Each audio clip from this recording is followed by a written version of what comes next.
സിനിമയുടെ ഞാൻ ഒരു പരാജയപ്പെട്ട കാലഘട്ടത്തിലാണല്ലോ സിനിമയിൽ കോക്കേഴ്സിലൊക്കെ വരുന്നത്. അപ്പം പൂർണ്ണമായും നമ്മളെ വിശ്വസിച്ച് നമ്മുടെ കൂടെ നിൽക്കുന്ന ഒരു നിർമ്മാതാവായിട്ടാണ് അതൊക്കെ നിന്നിട്ടുള്ളത്. നമ്മൾ പറയുമ്പോൾ നമ്മൾ പറയുന്നത് ഒരു താങ്ങും തണലും എന്ന് പറയത്തില്ലേ, അതുമായിരുന്നു ആണ്. അതിലൊരു പാട്ട് ഹിറ്റാണെങ്കിൽ എല്ലാ കാലഘട്ടത്തിലും ഓർക്കും, നമ്മളത് എവിടെയെങ്കിലും കേൾക്കും അല്ലേ. ഭയങ്കര ഹിറ്റുകൾ, ഒരുപാട് പാട്ടുകൾ ഈ കമ്പനിക്കുണ്ട്. വർക്ക് ചെയ്താലും മറക്കാൻ പറ്റാത്ത സിനിമ എന്ന് പറയുന്നത് സമ്മർ ബദലയാണ്. പക്ഷെ വർക്ക് ചെയ്യാൻ പറ്റിയതിൽ ഭാഗ്യമെന്ന് തോന്നുന്നത് കളിയൂഞ്ഞാലാണ്. വർക്ക് ചെയ്തതിൽ ശരിക്കും പറഞ്ഞാൽ നമ്മളെ സംബന്ധിച്ചിടത്തോളം അത്ഭുതമാക്കിയ സിനിമയാണ് ദേവദൂതൻ. സിനിമയ്ക്ക് വേണ്ടുന്ന എല്ലാ കാര്യങ്ങളും ചെയ്യണമെന്ന് വെച്ചിട്ട് കുറേ ഈ പറഞ്ഞ കോൺട്രിബ്യൂഷൻ പാട്ടുകളിലുണ്ടാവും, കഥയിലുണ്ടാവും, ഷൂട്ട് ചെയ്യുന്നതിലുണ്ടാവും, എല്ലാത്തിലും ഏത് സംവിധായകനായാലും ഏത് തിരക്കഥാകൃത്തായാലും അതിലെല്ലാം കൂടെ ഉണ്ടാവും. ഇപ്പോഴും കുറേ ഉണ്ട്, പക്ഷെ ഞാൻ പറയുന്നത് എല്ലാം സിനിമയ്ക്ക് വേണ്ടി മാത്രം കുറച്ചൊക്കെ അദ്ദേഹം നഷ്ടപ്പെടുത്തിയിട്ടുണ്ട്. അപ്പോൾ നമ്മൾ ആ നഷ്ടപ്പെടുത്തിയിരിക്കുന്നത് ഞാനതിനെ പോസിറ്റീവായിട്ട് തന്നെ കാണാറ്. അദ്ദേഹം വേറൊന്നിനുമല്ല, അദ്ദേഹം ഇന്നും സിനിമയിൽ തന്നെ നിൽക്കുന്നത്.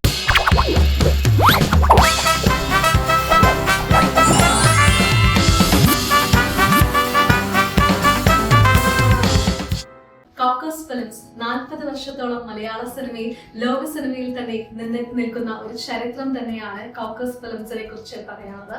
തീർച്ചയായും കോക്കേഴ്സ് ഫിലിംസിനെ കുറിച്ചും സിയാദ് സാറിനൊക്കെ കുറിച്ചും ഒക്കെയുള്ള പ്രൊഡ്യൂസർ രഞ്ജിത്ത് സാറിന്റെ ഒരുപാട് അനുഭവങ്ങൾ, മെമ്മറീസ് ഒക്കെയാണ് ഇന്ന് നമ്മളോട് ഷെയർ ചെയ്യാനായി അദ്ദേഹം നമ്മുടെ കൂടെ തന്നെയുണ്ട്. Hi sir. Kokers film production 40-ാം വർഷത്തിലേക്ക് കടക്കുകയാണ്. അപ്പോൾ അതിൻ്റെ ഭാഗമായിരുന്ന, ഇപ്പോഴും ഭാഗം തന്നെയാണ് ഒരാളെന്ന നിലയിൽ എന്താണ് സാറിന് പറയാനുള്ളത്? കോക്കേഴ്സ് എന്ന് പറയുന്നത് നമ്മൾ ശരിക്കും പറഞ്ഞാൽ ഞാൻ എൻ്റെ ആദ്യത്തെ സിനിമ കൂടുന്തേടി 80s ഈ 80കളിൽ വരുന്ന ഒരു കൂടുന്തേടിയുമായിട്ടാണ് സിയാദക്കട വരവ്.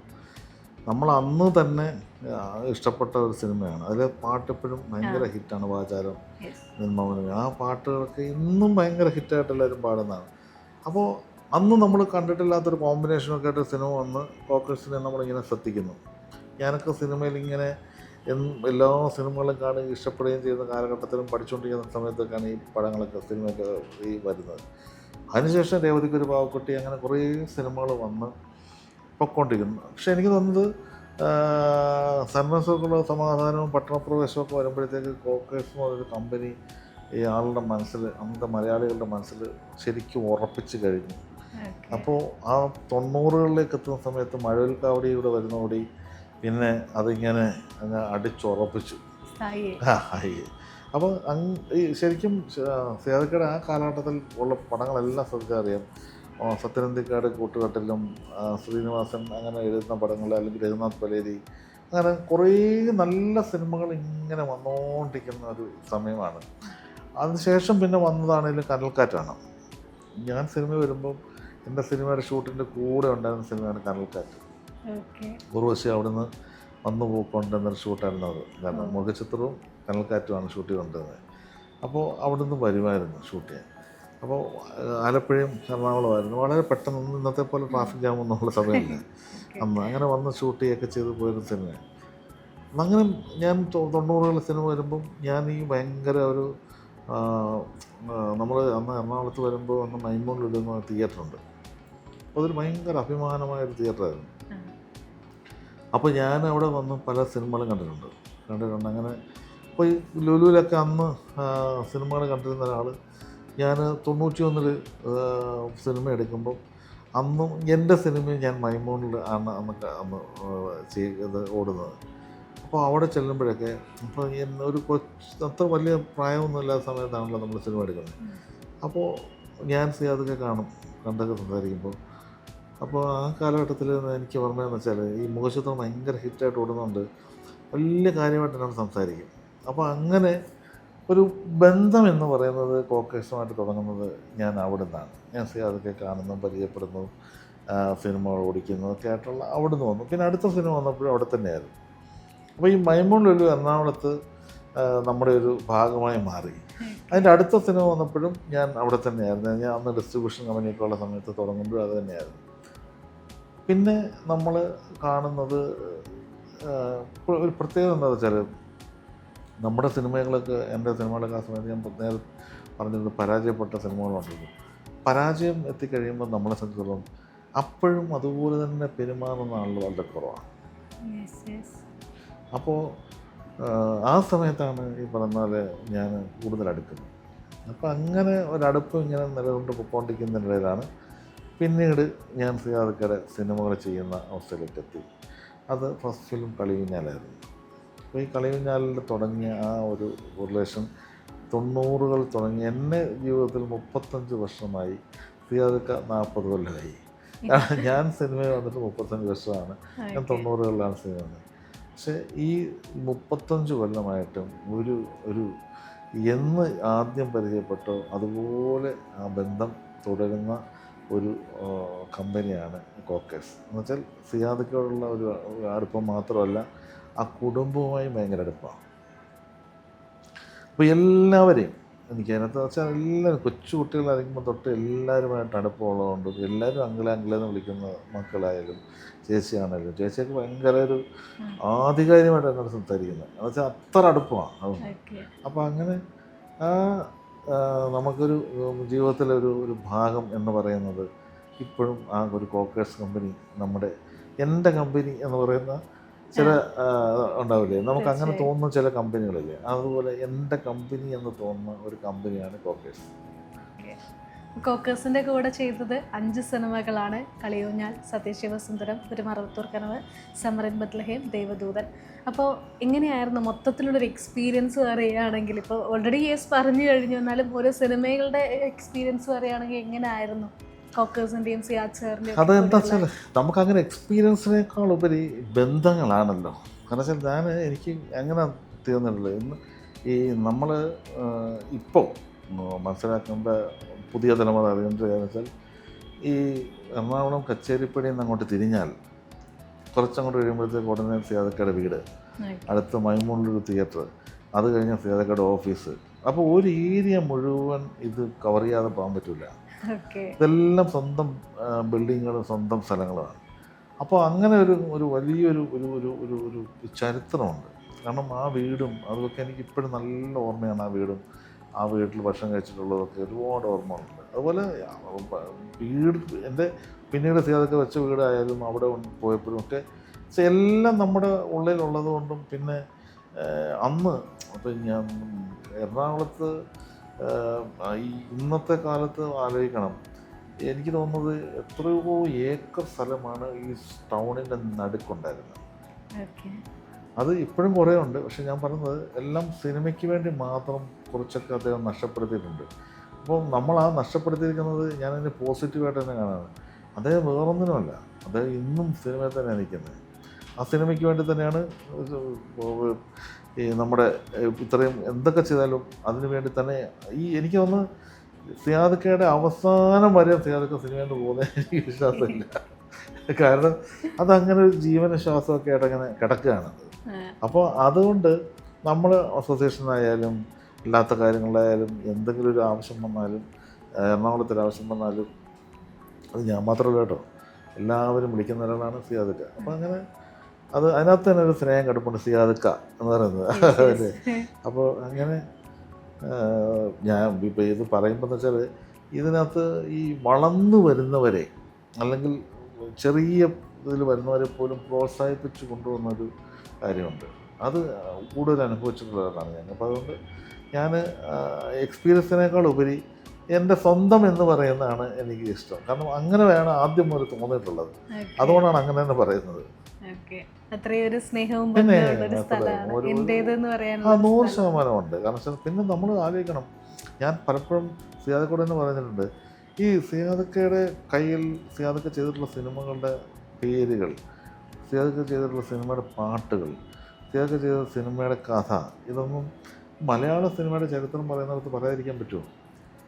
എത്ര വർഷം കഴിഞ്ഞാലും ഇതിപ്പം നമ്മൾ അതിൻ്റെ വാല്യൂ തിരിച്ചറിയുന്നില്ല പുതിയ തലമുറ. അത് ബാക്കിലേക്കൊന്ന് ചരിത്രം അന്വേഷിക്കുന്നത് നോക്കിയാൽ അറിയാം എത്ര കാര്യങ്ങൾ ഈ സിനിമകളിലുണ്ട്. അത് മുഴുവൻ ചെയ്ത ഒരാളല്ലേ, അങ്ങനത്തെ കമ്പനിയല്ലേ. അപ്പം അതൊരു പ്രൗഡായിട്ട് നമ്മൾ കാണണം. ഓക്കെ, ഇപ്പോൾ സിയാദ് സാറിൻ്റെ ബിഗ് ബഡ്ജറ്റ് ആയിട്ടുള്ള സിനിമകളിലൊക്കെ പ്രൊഡക്ഷൻ എക്സിക്യൂട്ടീവ് സാറായിരുന്നു.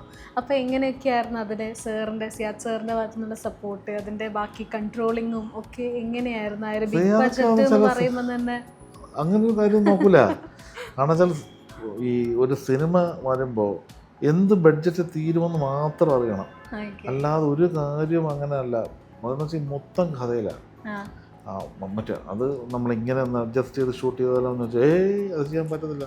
നമ്മളത് അവിടെ അത് എന്താ വെച്ചാൽ ആരെങ്കിലും ഒന്ന് അഡ്ജസ്റ്റ് ചെയ്ത് ഷൂട്ട് ചെയ്യാന്ന് വെച്ചാൽ പോലും സമ്മതിക്കില്ല. കാരണം വെച്ചാൽ അത് അങ്ങനെയല്ല, നമുക്ക് ഇങ്ങനെ ഇരിക്കണം, നമ്മുടെ പടത്തിൽ അങ്ങനെ വേണം ഇങ്ങനെ വേണമെന്ന് വെച്ചാൽ സിനിമയ്ക്ക് വേണ്ടുന്ന എല്ലാ കാര്യങ്ങളും ചെയ്യണമെന്ന് വെച്ചിട്ട് കുറേ ഈ പറഞ്ഞ കോൺട്രിബ്യൂഷൻ പാട്ടുകളിലുണ്ടാവും, കഥയിലുണ്ടാവും, ഷൂട്ട് ചെയ്യുന്നതിലുണ്ടാവും, എല്ലാത്തിലും ഏത് സംവിധായകനായാലും ഏത് തിരക്കഥാകൃത്തായാലും അതിലെല്ലാം കൂടെ ഉണ്ടാവും. അപ്പോൾ അതുകൊണ്ടാണ് ആ സിനിമകളിലൊക്കെ അത്തരം ഒരു നല്ല സിനിമകൾ അത് ഇവിടെ മലയാളത്തിൽ സംഭവിച്ചത്. അതെ അതെ അതെ. അപ്പോൾ ഈ കാസ്റ്റിങ്ങിലൊക്കെ സിയാദ് സാറിൻ്റെ ഇടപെടലൊക്കെ എങ്ങനെയായിരുന്നു? അയ്യോ, അതിന് എല്ലാത്തിലും ഞാൻ പറഞ്ഞില്ലേ, മികച്ച നിർമ്മാതാവായി എന്തുകൊണ്ട് പേര് കേട്ടു എന്ന് പറയുന്നത്. പരാജയപ്പെട്ട സിനിമകൾ അദ്ദേഹത്തിനുണ്ട്, പക്ഷെ ആ പരാജയപ്പെട്ട സിനിമകൾ പോലും തിരിച്ച് രണ്ടാമത് വിജയ ചിത്രങ്ങളായിട്ട് മാറി. അപ്പോൾ എല്ലാ സമയത്തും എല്ലാ സിനിമയുടെ ബാക്കിലൊരു ഒരു ഒരു ഒരു ഒരു നട്ടല്ലെന്ന് പറയുന്ന ഒരാൾ എന്തായാലും വേണം.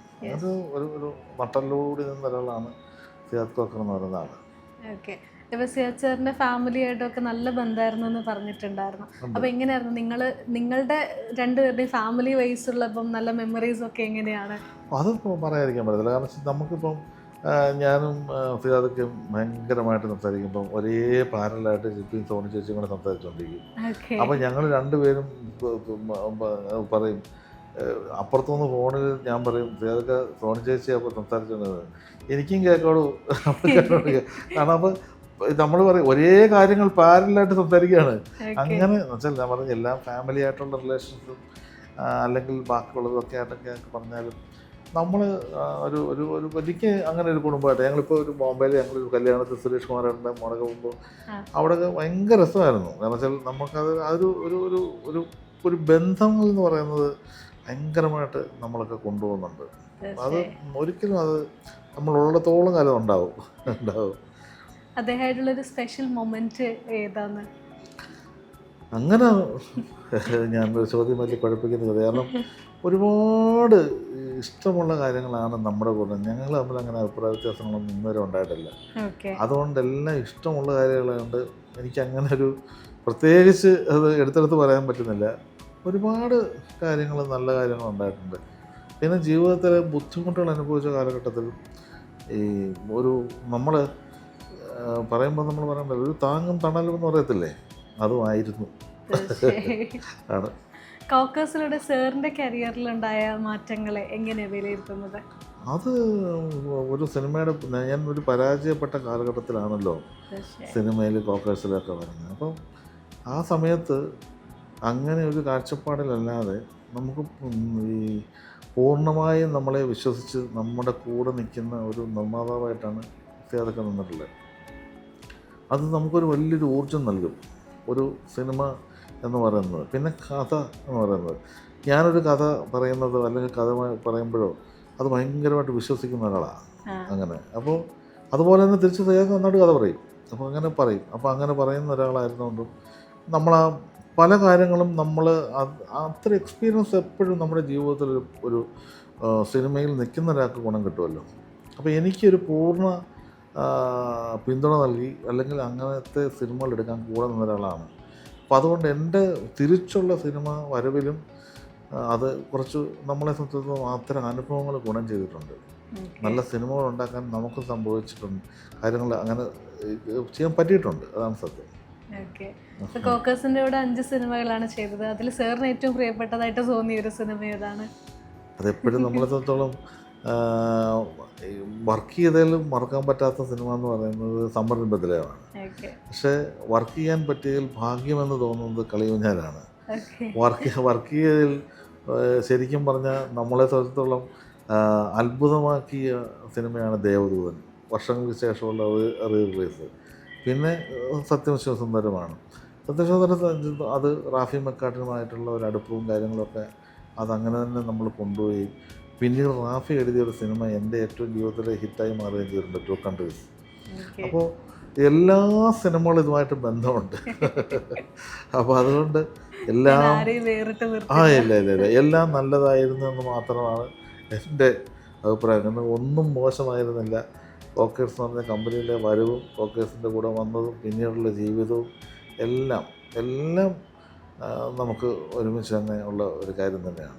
ഇപ്പോൾ സോങ്സ് എടുക്കുകയാണെങ്കിൽ പ്രിയപ്പെട്ട സോങ്സ് അങ്ങനെ ഏതെങ്കിലും ഉണ്ടോ? ലൈക്ക് എപ്പോഴും നമ്മുടെ ഹൃദയത്തോട് ചേർത്ത് വെക്കാൻ പറ്റുന്ന, എപ്പോഴും നമ്മൾ മൂളിക്കൊണ്ടിരിക്കുന്ന അങ്ങനെ ഏതെങ്കിലും? ശരിക്കും അത് വാക്കിംഗ് ഇൻ ദ മൂൺലൈറ്റ് എന്ന് പറയുന്ന സോങ് ചെയ്യുമ്പോൾ അത് ഇന്നും ഹിറ്റാണല്ലോ. അപ്പോൾ ആ സോങ് എടുക്കുമ്പം അന്ന് അതിൻ്റെ റിലീസുമായി ബന്ധപ്പെട്ട റാഫിയും ഒക്കെ ഭയങ്കര ബിസി ആയിരുന്നതുകൊണ്ട് ശരിക്കും അന്ന് രവിവർമ്മൻ ക്യാമറാമാനും അടയർ പ്രേമനും ഞാനും ഡാൻസ് മാസ്റ്ററും മാത്രമായിട്ടാണ് അതിൻ്റെ സോങ് എടുക്കാൻ പോകുന്നത്. പക്ഷെ അത് റാഫിയോടെ പറഞ്ഞിട്ടാണ് കേട്ടോ. അപ്പോൾ ശരിക്കും ആ സോങ് ഷൂട്ട് ചെയ്ത് എഡിറ്റ് ചെയ്ത് നമ്മൾ അങ്ങനത്തെ സോങ് ആക്കി സിയാദക്കെ കാണിച്ചപ്പോൾ സിയാദക്കയുടെ സന്തോഷം ഉണ്ടായിരുന്നു. ഇപ്പോഴത് ഭയങ്കര ഹിറ്റാണ്, ഭയങ്കര ടെക്നിക്ക് ആണ്. അപ്പോൾ അത് നമ്മുടെ ആ സോങ് ഞാൻ അതുകൊണ്ട് ഒരു കാലഘട്ടത്തിൽ എനിക്കത് മറക്കാൻ പറ്റും. പക്ഷേ എനിക്ക് കോക്കേഴ്സിൻ്റെ സോങ്ങുകളൊക്കെ ഒരുപാട് സോങ്ങുകൾ നല്ലതുണ്ട്. ഇത് നമ്മൾ അതിനകത്ത് ഇത്തരം ടെക്നിക്കൽ കാര്യങ്ങളോട് ചെയ്യാൻ സാധിച്ചതിലുള്ള ഒരു കാര്യം അത് പ്രത്യേകം നമ്മുടെ മനസ്സിലുണ്ടാവുമല്ലോ. അതുകൊണ്ട് പ്രിയപ്പെട്ട സോങ് എന്ന് ചോദിച്ചു കഴിഞ്ഞാൽ ഇത് പറയും. പക്ഷേ പ്രിയപ്പെട്ടതായ നല്ല ഒരുപാട് സോങ്ങുകൾ ഇതിനകത്തുണ്ട്. എനിക്ക് സമ്മതം ബദ്രേമയിലെ തന്നെ പാട്ടുകളെല്ലാം എനിക്കിഷ്ടമാണ്. കളിവിഞ്ഞാലിലെ വർണ്ണ വൃന്ദാവനം എന്ന് പറഞ്ഞ പാട്ട് എനിക്ക് ഭയങ്കര ഇഷ്ടമാണ്. പിന്നെ മറ്റേ നമ്മുടെ മറവത്തുർക്കനിലെ പാട്ടായാലും സുന്ദരി സുന്ദരി ഇഷ്ടമാണ്. സത്യശുന്ദരത്തിലെ പാട്ട് നല്ലതാണ്. അപ്പം എല്ലാ പാട്ടുകളൊന്നും മോശമായിട്ടൊരു പാഠം പുള്ളിക്കില്ല. അപ്പം ബാക്കിലേക്ക് മഴവിൽക്കാവടിയാ നോക്കിയോ അല്ലേ, ഭയങ്കര ഹിറ്റുകൾ ഒരുപാട് പാട്ടുകൾ ഈ കമ്പനിക്കുണ്ട്. അപ്പം അതുകൊണ്ട് അത് പാട്ടിനെ കുറിച്ച് ചോദിച്ചാൽ പാട്ട് ഇങ്ങനെയൊക്കെ എല്ലാ സിനിമകളും നല്ല പാട്ട് കിട്ടണമെങ്കിൽ ഇതെന്താ പ്രശ്നം വെച്ചാൽ സിനിമകൾ ചിലപ്പം പലതും പരാജയപ്പെട്ടാലും അതിലൊരു പാട്ട് ഹിറ്റാണെങ്കിൽ എല്ലാ കാലഘട്ടത്തിലും ഓർക്കും, നമ്മളത് എവിടെയെങ്കിലും കേൾക്കും അല്ലേ. അപ്പോൾ അത് അത്തരം കാര്യങ്ങൾ ഭയങ്കര ഒരു ഭാഗ്യം ചെയ്ത ഒരാളാണ് സേവജ. നല്ല സോങ്സ് ഉണ്ട്, നല്ല പാട്ട് എല്ലാ സിനിമയിലും നല്ല സോങ്സ് തന്നെയാണ്. തീർച്ചയായും. അപ്പോൾ എന്തായാലും കാലങ്ങളായിട്ട് അന്നും ഇന്നും നിലനിൽക്കുന്ന ഒരു ബന്ധമാണ് കോക്കേഴ്സുമായിട്ടും സിയാദ് സാറുമായിട്ടും ഒക്കെ ഉള്ളത്. അപ്പൊ ഇനിയും അങ്ങോട്ട് ഈ ബന്ധം അങ്ങനെ തന്നെ അത്രയും ഇനി ഒരിക്കലും പോവില്ല, അതങ്ങനെ അവിടെ കിടക്കും. അതെ, നമ്മൾ പ്രത്യേകിച്ച് അങ്ങനെ പറയേണ്ട ആവശ്യമൊന്നുമില്ല. ഞാനത് പറഞ്ഞത് നമ്മളുള്ളിടത്തോളം കാലം, ജീവനുള്ളിടത്തോളം കാലം ഈ ബന്ധം തുടരും, തുടരട്ടെ. എല്ലാവിധ സന്തോഷങ്ങളോടും കൂടി അതങ്ങനെ തന്നെ തുടരട്ടെ. Thank you so much.